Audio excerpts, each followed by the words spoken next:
60 سے 80 والوں کا 5% ہے پینشن انکریز، لیکن ساتھ ہی آج نوٹیفیکیشن ایشو ہو جائے گا جس میں کہ آپ کی ریٹائرمنٹ جس دن ہوتی ہے آپ کی تنخواہ رک جاتی ہے، جس دن ریٹائرمنٹ ہوتی ہے تنخواہ رک جاتی ہے اور سال 1.5 سال لگتا ہے پینشن پیپرز کمپلیٹ کرنے کے لیے۔ آج نوٹیفیکیشن ایشو ہو رہا ہے کیبنٹ کی منظوری سے کہ جس دن آپ ریٹائر ہوں گے آپ کی تنخواہ 65% تنخواہ آپ کو ڈے 1 سے ملتی رہے گی 1 سال کے لیے، جب تک آپ اپنے پینشن کے پیپرز پورے نہیں کرتے۔ سو یہ بہت بڑا ریلیف ہے پینشنرز کے لیے کہ ریٹائرمنٹ پہ ان کو تنخواہ ملتی رہے گی اور ان کو پینشن کے ویٹ کرنے میں مطلب without any source of income نہیں رہنا پڑے گا۔ 70 ارب روپے جیسے کہ آپ نے کہا کہ عوام کے ریلیف کے لیے رکھے گئے، اس حوالے سے کوئی میکنزم بنایا گیا کہ 70 ارب پورے کے پورے لگیں 4 مہینے میں، کیونکہ بجٹ میں پیسے تو رکھے جاتے ہیں لیکن وہ تمام پیسے بھی لگتے بھی ہیں، تو اس حوالے سے کوئی میکنزم؟ جی اس میں صحیح کس طرح سے ریلیف کس فارم میں ملے گا، کیونکہ یہ آپ نے بتا دیا ہے مجاہد صاحب بتاتے ہیں۔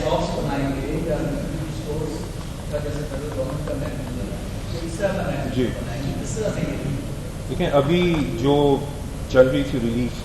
وہ جنرل سبسڈی تھی، آپ سب کو پتہ ہے کہ جتنے کا آٹے کا ایک بیگ کسی امیر کو جس پرائز پہ ملتا تھا اسی پہ پرائز پہ کسی غریب کو بھی ملتا۔ بیٹا جواب لے لیں۔ اس کی سبسڈی ٹارگیٹڈ نہیں تھی اور یہی ایک وجہ ہے کہ جس سے کہ یہ جیسے منسٹر صاحب نے کہا کہ 600 ارب کا جو لون چڑھا ہے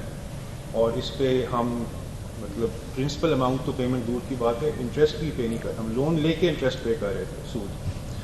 سو اب یہ جو 70 بلین رکھا گیا 4 مہینے میں یہ ہوگا ٹارگیٹڈ سبسڈی کے لیے،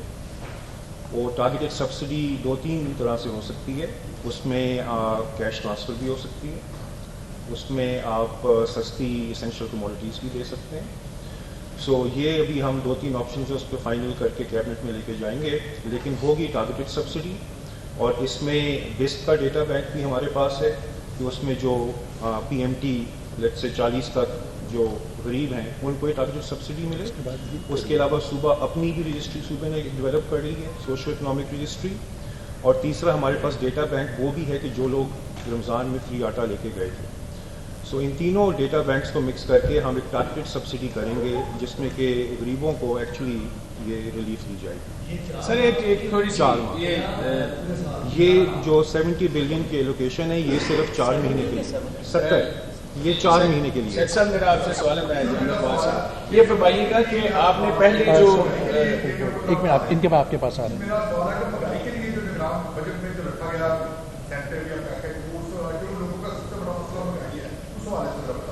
دیکھیں یہ جو اس میں 70 بلین کا بلاک ایلوکیشن رکھی ہوئی ہے ہم نے وہ اسی کے لیے جن لوگوں کی بجلی کی فار ایگزامپل 100 یونٹ کا کنزمپشن ہوتی ہے مہینے کی، اس کا بل کوئی آتا ہے 2000 روپے تک فار ایگزامپل، آٹے کی بوری 10 kg کی آج کل 1600 کی ہے۔ سو یہ کیش ٹرانسفر کے تھرو ہم ان ٹارگیٹڈ سیگمنٹس کو جو سب سے غریب ہیں ان کو ہم یہ ٹرانسفر کریں گے تاکہ ان کی انکم سپلیمنٹ ہو جائے، ان کے پاس کیش آ جائے گا، اس سے وہ جو اپنے اخراجات کرنا چاہتے ہیں پورے وہ کر سکیں گے، یہ چوائس ان پہ چھوڑیں گے ہم۔ مجھے یہ بتائیے گا کہ یہ جو بجٹ پیش ہوا ہے 2023-24 کا، اس میں مزدور طبقے کے لیے کیا رکھا ہے کہ مزدور طبقے کی جو تنخواہ 35% کی بڑھائی گئی ہے آپ کی حکومت نے، اب مزید اس میں کیا اضافہ ہوگا یا کمی ہوگی؟ نہیں، اس میں جو منیمم ویج ہے جو فیڈرل گورنمنٹ نے بڑھائی ہے اس میں پنجاب بھی وہ منیمم ویج اس کے اعتبار لے کے آئے گا۔ اچھا سر میرا آپ سے یہ سوال ہے، آپ نے بھی یہ فرمایا کہ یہ آپ کیش کے ذریعے بھی غریب کو یہ ویسے تو سول سروسز نے پہلے بھی یہ آپشن دیا تھا گورنمنٹ کو کہ بجائے آٹا تقسیم کرنے کے جو کیش جو ہے وہ لوگوں کے فنڈز میں ٹرانسفر کیا جائے، تو ابھی یہ فیصلہ ہو گیا ہے کہ کیش کے ذریعے غریبوں کو دیا جائے گا یا ابھی یہ فائنل نہیں ہوا؟ ایک سوال۔ دوسرا سر ایفوس سسٹم جو ہے وہ ابھی گورنمنٹ نے شروع کیا ہے،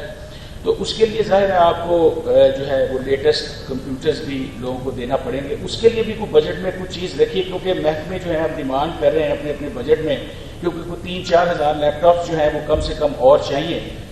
اس کے لیے، اس سسٹم کو چلانے کے لیے، تو کیا اس بجٹ میں ایفوس سسٹم کے لیے بھی آپ نے کچھ رکھا ہے؟ بیسکلی آئی ٹی سیکٹر میں